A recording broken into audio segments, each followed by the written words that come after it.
Oil modified urethanes. These are kind of the new kid on the block. Basically, to understand them, think of them as a varnish oil, something like, or urethane-based oil, something like Armor Seal, suspended in water. That's pretty much kind of a good way to understand it. The thing that, now I'm picking on General Finishes on this one because their EnduroVar is an oil modified urethane. When they first put it out, everybody, and us in particular, we were treating it as a regular water-based finish. You can't do that. We learned that from experience. Had we known it was an oil modified urethane, we would have handled it differently. But now that we know, we can deal with it. Now, Minwax, on the other hand, they're very straight up. It's an oil modified polyurethane. Now, we all know what polyurethane means. Poly means two or more, so it's got whatever in it. But basically, they're kind of the same thing. Now, that said, one of General Finishes, one of the things they've talked about in this and that is like where you're using an oil and how it will warm the wood, and we all know that that's basically the oil having a reaction with the wood. These will actually have a little bit of a reaction. They're not going to have as much of a reaction as a regular oil. Now, if you go back and you watch the segment we did about using water as a means of blotch control when putting an oil on something like cherry, maple, or whatever, you start to get a little bit more of the idea of what these animals are. Now, for those of you who are sitting out there thinking, Charles, you done lost it, man. There's no way you can intermix water and oil. Oil. I've been fussed after saying oil. Oil, O-I-L, as in, Popeye's wife, olive oil. I think that was so wild. Well, if you think I'm nuts, check this out. Now, this is the finish that came with my Sogeberg's bench that I'm leaning on right now. Let me turn it around. Can we get on real close in on it? Look what it says it contains. Linseed oil. The oil is water-based and contains no solvents. Here's the cool part. Read right below it at the safety. It says flammable.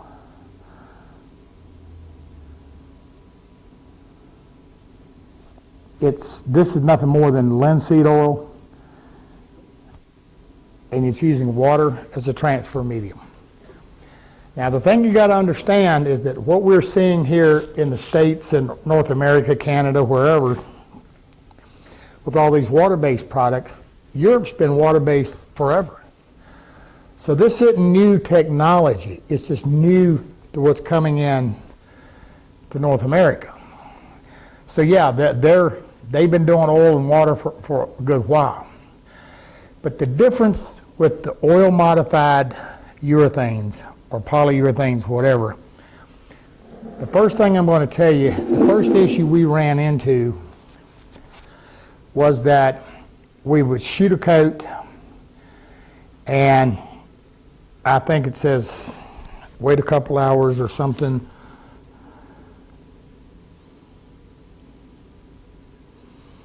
Blah, blah, blah, blah, blah, blah.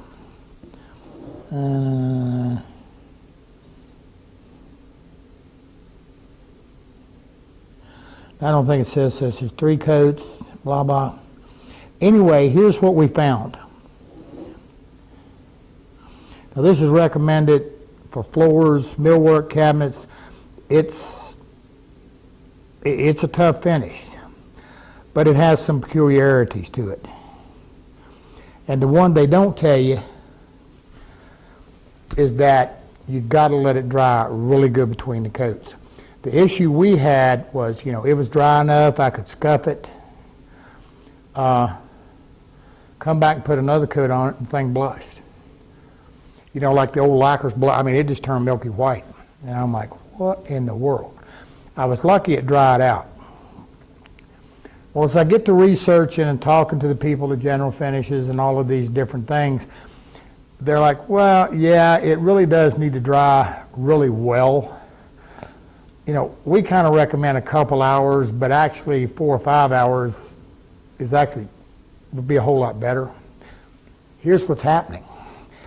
When we put the first coat on, we've got a water that has to evaporate off, and it basically leaves this modified oil finish. If all of that water hasn't evaporated off, when we put the second coat over it, that oil that's in there is trapping the moisture underneath.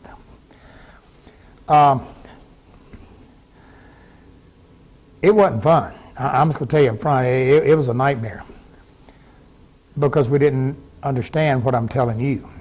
You have to let this stuff dry really, really well between the coats. Now, everybody out there knows I'm a big fan of glazing. And glazing is simply where we go in the middle. You know, we'll put a coat of finish on, we scuff sand it, then we come back with our same stain and we use the stain over the finish as a glaze. Now, forever and ever and ever, my standard method of operation, now this is Enduro-Var I'm wiping it on. The bottom I just wiped over it, that's the min wax. Or as a friend of mine calls it, that's mini wax. But anyway, you know I like to glaze it. Well, I'm doing a mahogany table and I'm using this first time, and I come in and I glaze it. Typical as I always do, I let it dry 10-15 minutes, just like about now, where it's kind of, well, longer than that, but I mean where the stain just kind of starts to dull down and flash off. Then I come back and shot it. Now I've got a little bit in this gun, so let me see if you can see already it has an amber cast tone to it. Okay.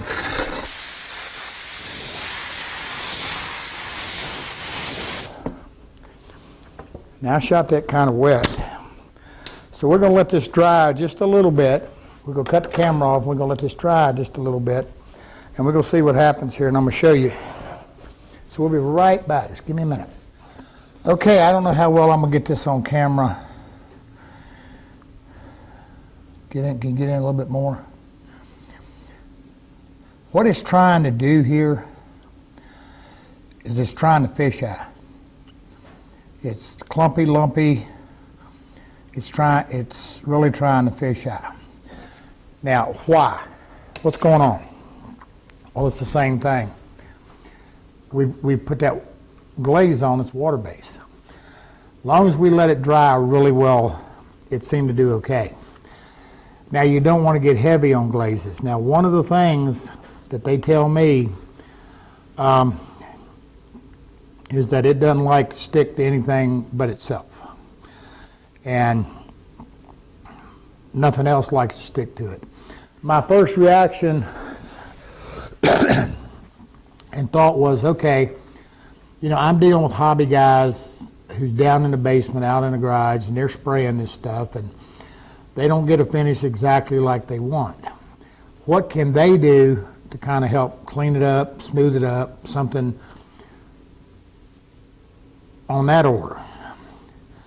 And my first thought was, well, maybe we could just take, since it's an oil modified thing, maybe we could just scuff it with some 800, 1200, put a couple light coats of Armor Seal or whatever on it. No, it won't stick. That said, you kind of pretty much have to stay with the Enduro-Var.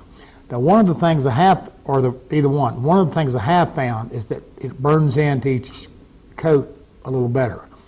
So it does rub pretty good, but you got to let it cure about 10 days or so. That said, if you're spraying this and you get a little rambunctious or whatever the case, and you get blushing, and we did, if you let it dry really well, then either wipe it or give it a light mist coat of lacquer thinner. That seems to open it up and let the moisture out. That worked. Using a little bit of depth or a little spray can of lacquer, once it's dried, as long as you're not putting a real heavy film on there, we found that works okay too. So that's just kind of the oil modified urethane things. The biggest thing is, now they're a tough finish. I will give them that. They're tough as they can be. I'll tell you what else too with this. It makes a really good turning finish. Now General Finishes has a turner's finish. It's very, very similar to this, except it dries a lot faster. But I'll tell you what else too. This stuff is really tough, and if you're turning a bowl or something like that, and you put it on there, and you're willing to, just let it dry good between the coats, something you're finishing on the lathe or whatever, it does do a nice job, and it does put down a tough finish. I will give it that. The main key is let it dry well between the coats. Somebody's going to ask me, what is dry good? Well, 3 or 4 hours at least. 3 or 4 hours if it's nice and warm and whatever the case. If it's colder, obviously longer. Moderate coats, it doesn't dry as fast as some of the other water bases, but it dries pretty well. That said, in as much as a warm weather finish, it would probably do pretty good because it's a little slower drying. It's a good product. It's just a little bit temperamental. And I'm going to go right back over that real quick before I close this. One, you got to let it dry good between the coats. The second thing is you got to let it dry real good between the coats. And the third thing is, well, you got it. And if you're glazing, go easy. Just a thin coat. But they're tough. They do lay out pretty good. I will give them that. So, do I like it? Yeah, it's a tough coat. It's a good, tabletop, something you really want a good tough finish on. It would do it. The only concern I have, and we've talked about this, for whatever reason, it has always proven to me that when you're doing a final coat, and everybody knows how I like in a water base to put a coat on, and as soon as it's dry enough that I can give it a quick light scuff, I put the final one on. I've found it very difficult in most situations to be able to let a finish dry well as an overnight and then come back and put one final coat on it and get a nice slick flow out. A lot of that has to do sometimes with surface tension and things like that. I have found with this, if I put a light coat and then as quick as I can, it allow me to just give it a scuff and put another coat on it, I'm okay. If I put a full wet coat and then try to do that, then I can get the blush thing. So if you're going to use it, make sure you experiment a little bit on some scrap or whatever to make sure you've got it down pat. That's old modified urethanes.